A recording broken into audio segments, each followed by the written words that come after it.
Mesdames et messieurs, Français et Orientaux, parce que je crois qu'ils sont nombreux ici.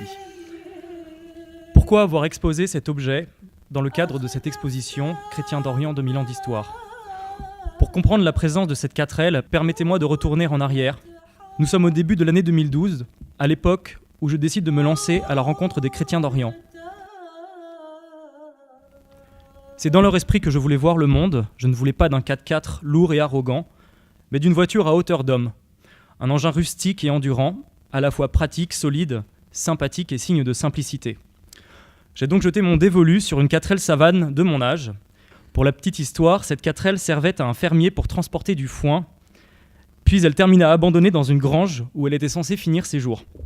Sur un flanc, Augustin Frison-Roche a peint une fresque splendide de symboles du christianisme des premiers âges.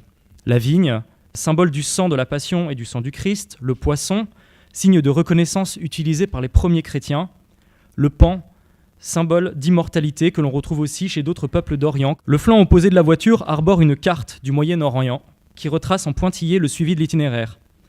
Son nom de baptême est tatoué à jamais sur la lunette arrière du vaisseau, la Habibi Mobile, et son pendant en arabe, Siyara el-Mahabba, ce qui veut dire littéralement la voiture de l'amour en arabe. Tout était donc fait pour que le destin de ce destrier rencontre celui des chrétiens d'Orient. Pendant 2 années, de l'été 2012 à l'été 2014, cette Habibi Mobile est ainsi passée par les lieux clés de l'histoire du christianisme. Des montagnes du Liban, l'ancienne Antioche, l'Anatolie et les monastères du Tour Abdin en Turquie, puis le golfe Persique, l'Abyssinie, le royaume de la reine de Saba et l'ancienne Nubie. Dans chaque pays, cette 4L a rapporté un souvenir, une trace, et chaque communauté y a laissé un peu d'elle-même.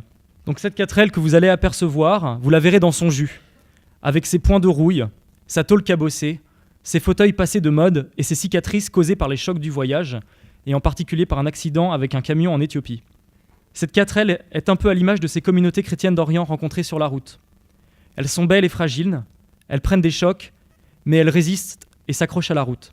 Pour terminer, je dirais qu'un voyage ne doit pas être que nombriliste, il doit aussi être source de vocation. Chers amis, amis lecteurs ou visiteurs de l'exposition Chrétiens d'Orient 2000 ans d'histoire à l'Institut du monde arabe, vous voulez voyager, sachez que cette 4L est pour vous.